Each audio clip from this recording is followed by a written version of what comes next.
I just had a little bit left and it was so good. Hey guys, welcome to my channel. My name is Taylor. If you're new here, December is upon us, which is just crazy because it's still like 80 degrees in California. Not really, it's 70, but it feels very hot. It does not feel like December. And I feel like the year just flew by because I just had a baby. Anyway, Christmas is this month. I love Christmas. I love giving gifts. Giving gifts is one of my love languages, and I don't like to do it last minute. I like to think way in advance and be really prepared and try my best to really put together meaningful gifts for each person. So I'm gonna be sharing some tips today. First is to keep a list throughout the year. So on my phone, on the reminders app, I have a list entitled gift giving ideas. And so there throughout the whole year, if I'm in just casual conversation with someone, or if they just kind of like mention, oh, I want that thing, or oh, where'd you get that? That's really cute, I'd love to have that, or whatever. I'll just write it down like when they're not looking, so that way I can remember that for their birthday or for Christmas when it comes up, and I can kind of look back at that as a starting point, I guess, for ideas, especially when sometimes you don't really know what to get somebody. Secondly, this sounds super nerdy, but I do it. I write out a Google Doc on my computer of every single person that I need to get a gift for and what I'm gonna be giving them. For birthdays, I don't really do it because they're kind of mostly spread apart. I remember people's birthdays and there's not so much going on, but for Christmas, there's quite a few people in my family and Luke's family that I need to get gifts for. And now with baby Zion, I'm so excited. I loved getting gifts for him this year. So I write out everybody's names and kind of ideas of like what I want to get them. And then I'll try and do it like way in advance. Like by November, I'm about 75% done with my Christmas shopping. There's still a few things I want to get that I haven't been able to find yet. But for the most part, I like to be ahead. And so once I get that item for the person, I'll go back on the Google Doc and I'll highlight the thing after I got it. That just helps me to know. I can look and see like, oh, okay, my mom and dad's gift is done. Oh, I still need this thing for Luke. Oh, I still need this kind of thing. That way I can kind of keep track of what I still need to find. Because I feel like otherwise I'm so scattered, and I like to have a single place where I can kind of keep track of everything. Along with that, I also keep track of the expenses, how much I'm spending on each item. That way I can kind of tally it up at the end and know overall how much I spent on gifts. The second tip is to keep things throughout the year. So as much as most of my shopping is done around like October, November, December for Christmas, I also will kind of pick things up as I go along throughout the year. Say I find something super unique that I think this one person would like, or multiple people in my family would like, and it's very unique, it's a small business, it's handcrafted, I'll pick it up and just kind of keep it in my house. I have a little bin where I store all the gifts for future people as I just kind of collect things here and there. And that's also good for like last minute gifts. If I last minute need a gift for somebody or whatever, I can kind of go to that bin for that reason too. The third tip is to be mindful where you're shopping.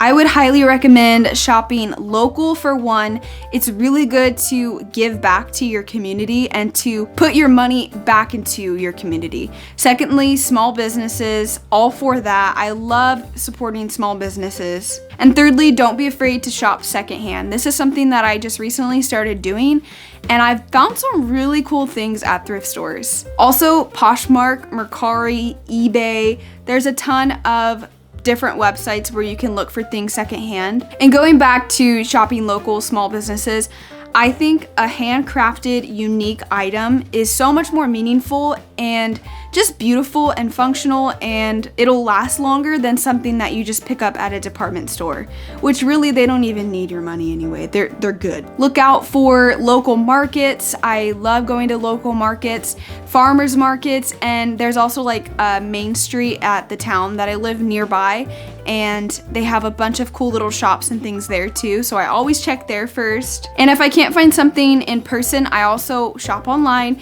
and instead of just going to Amazon, which I do buy things on Amazon too, but instead of just defaulting there, I like to kind of look at other companies and small businesses that I can support first. For example, for books, instead of just getting new books on Amazon, you can use Thrift Books. They have new books on Thrift Books too. Or you can use this website that supports local bookstores, so that's really cool too. So consider shopping local, secondhand, and supporting small businesses. The next tip I have, I don't even know what number I'm on. Third or fourth tip is to not be afraid to make things. I know not everybody is super crafty or artsy. That's okay. You can just Pinterest. There's tons of things that you can do without having to be super artsy or crafty. And I think just taking that little bit of more effort into putting your actual hands into a gift for someone is really meaningful in the end. Also, perishables. If you don't know what to get somebody, just get them food or tea or coffee or something like that. And maybe it's not the most extravagant or like original gift, but if you don't know what to get someone, just play it safe and get them something that they don't have to store in their house if they end up not liking it. The next tip I wanted to share is to save your gift wrapping throughout the year. When people give you gifts, I always like fold the wrapping paper. Well, not really wrapping paper, but the tissue paper. I fold the tissue paper, I keep the bags.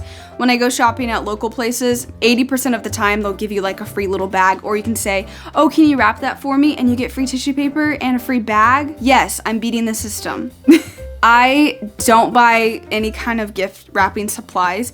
The only thing I did buy this year is I was at the thrift store and I found some like just roll of craft paper, wrapping paper.